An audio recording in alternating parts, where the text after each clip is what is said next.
তারেক রহমানের ঐতিহাসিক সিদ্ধান্ত আটকে দিল শিবির জামাত। বেসিক্যালি শিবির শিবির কি পারে পুরো জাতি দেখলো, প্রমাণিত হলো।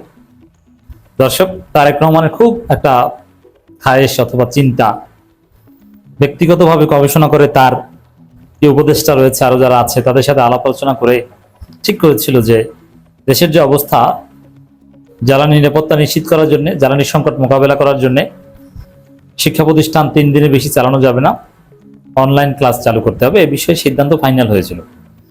এমনকি শিক্ষামন্ত্রীকে ডেকে বলে দিয়েছিল এবং শিক্ষামন্ত্রী পৃথিবীকে জানিয়ে দিয়েছিলেন যে বাংলাদেশে অনলাইন ক্লাসের যুগ ফিরে আসে। তেমন কাউকে প্রতিবাদ করতে দেখিনি, শুধুমাত্র শিবির সবচেয়ে জোরালো প্রতিবাদ করেছিল। শিবির তারেক রহমান, এটা কিন্তু সিদ্ধান্তটা ছিল তারেক রহমানের, নট মন্ত্রিপরিষদ কিংবা শিক্ষামন্ত্রীর। শিক্ষামন্ত্রীকে ডেকে তারেক রহমান প্রধানমন্ত্রী এটা বলে দিয়েছিলেন।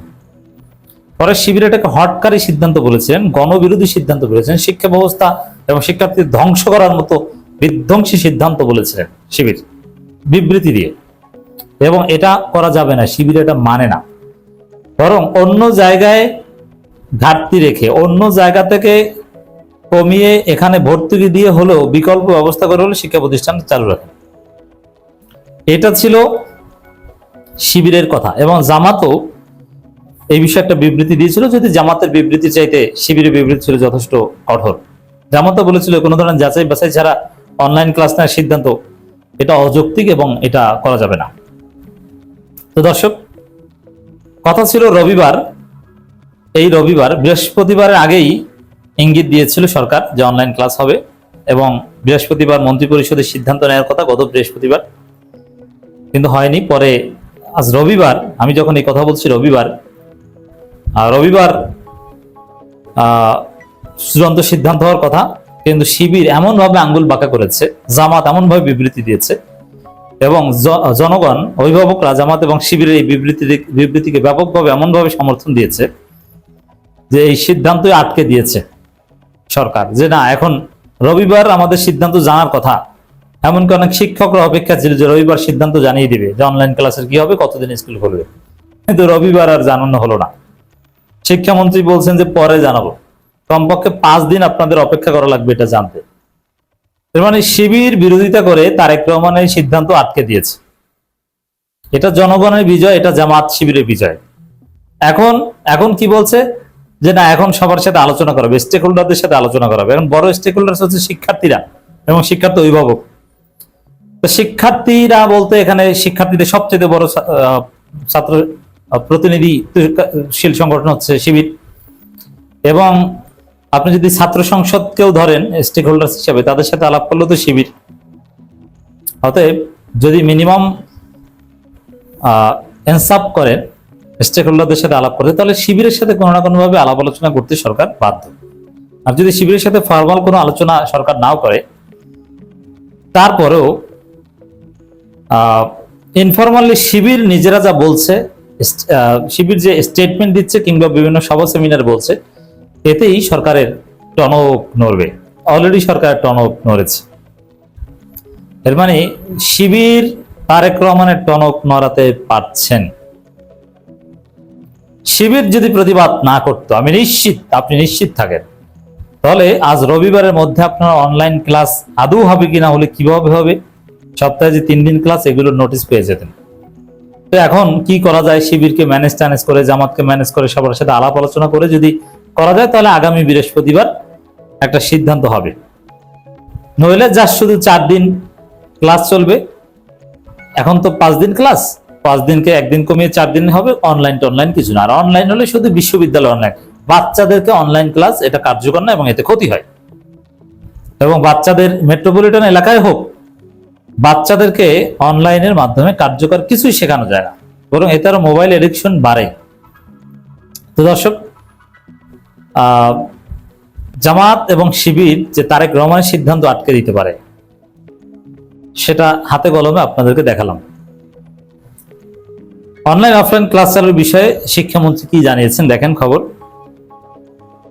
শিক্ষামন্ত্রী আ.ন.ম এহসানুল হক মিলন বলেছেন, মধ্যপ্রাচ্য যুদ্ধ পরিস্থিতিতে বৈশ্বিক জ্বালানি সংকটের কারণে দেশের শিক্ষা প্রতিষ্ঠানে অনলাইন ক্লাসের বিষয়ে চূড়ান্ত কোনো সিদ্ধান্ত হয়নি। ক্লাসের বিষয়ে শিক্ষা প্রতিষ্ঠান অনলাইন আপনার সিদ্ধান্ত এই সপ্তাহের মধ্যে হবে। এই সপ্তাহ পুরোপুরি বিভিন্ন স্টেক হোল্ডারদের সাথে বৈঠক হবে। এরপর আগামী বৃহস্পতিবার মন্ত্রিসভার বৈঠকে চূড়ান্ত সিদ্ধান্ত নেওয়া হবে। অথচ রবিবার সবাই নোটিশ পেয়ে যাওয়ার কথা। এখন জামাত শিবিরের চাপের ফলে জামাত শিবিরের সাথে এই যে স্টেক হোল্ডার্স মানে এখানে সরকার বিরোধিতা বা বিরোধী পক্ষ কতটুকু বিরোধিতা করে, এটাকে কোঅপারেট করে না, এটার বিরুদ্ধে বিদ্রোহ করে, এটা হচ্ছে সবচেয়ে বড় সংকট। এই কারণে এই যে স্টেক হোল্ডার্স নামে যারাই আসুক না কেন, এখানে সবচেয়ে গুরুত্বপূর্ণ বিরোধী দল জামাত শিবির। আবারও বলছি, শিবির বিবৃতি না দিলে এই স্টেক হোল্ডারদের সাথে আলোচনা করতো না বা এত লেট হতো না। সিদ্ধান্ত তো তারা নিয়ে ফেলেছে, কারণ প্রধানমন্ত্রী বললে সেটা আবার কোন স্টেক হোল্ডারদের সাথে আলোচনা করে? এটা কি বাংলাদেশ না? শেখ হাসিনার সময় হোক আর তারেক রহমানের সময় হোক, প্রধানমন্ত্রী বলেছেন, এরপর আর কোনো কথা আছে? আর কার সাহস আছে এই বিষয়ে কথা বলার? কারো সাহস থাকার কথা না। অতএব প্রধানমন্ত্রীর সিদ্ধান্ত খায়েশকে আটকে দিতে পারে যে শিবির, এটা প্রমাণিত হলো। এর আগে গত বৃহস্পতিবার মন্ত্রিপরিষদ সচিব নাসিমুল গানি জানিয়েছিলেন, মধ্যপ্রাচ্য যুদ্ধ পরিস্থিতি, বৈশ্বিক জ্বালানি সংকটের কারণে দেশের শিক্ষা প্রতিষ্ঠান অনলাইন অফলাইন ক্লাসের বিষয়ে চূড়ান্ত সিদ্ধান্ত এই রোববার 5 এপ্রিল জানানোর কথা ছিল, কিন্তু 5 এপ্রিল আর জানানো যায়নি, ঠেকিয়ে দিয়েছে।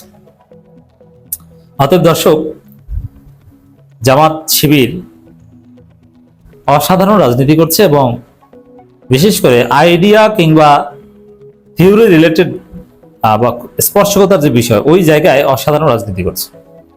এমনকি জামাতের শ্যাডো ক্যাবিনেট যদি এতদিনে গঠিত হয়ে যেত, তাহলে জ্বালানি সংকট বা জ্বালানি বিষয়ে যে সরকারের বাজেট পলিসি, এটার অল্টারনেটিভ পলিসি জামাত ডিক্লেয়ার করতে এবং সরকার সেখান থেকে শিখতে পারত। তো সামনে যে পরিস্থিতি দেখতে পাচ্ছি দর্শক, হয়তো শিবিরের প্রতিবাদের কারণে ফুল অনলাইন ক্লাসে যাবে না সরকার, কিছুটা অনলাইন ক্লাস, কিছু বেশিরভাগই অফলাইন বা অফলাইন ক্লাসে একটু কমিয়ে দিয়ে ওটার উপরে ভিত্তি করা একটা কিছু হবে।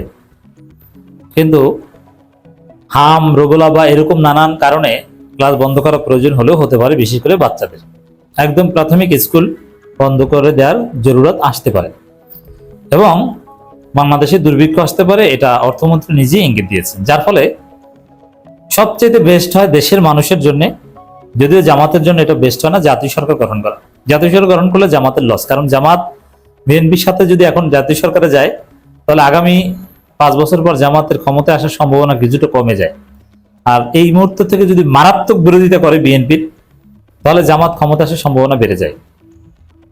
কিন্তু তারপরও দেশ বাঁচানোর জন্য জাতীয় সরকার করাটা ভালো।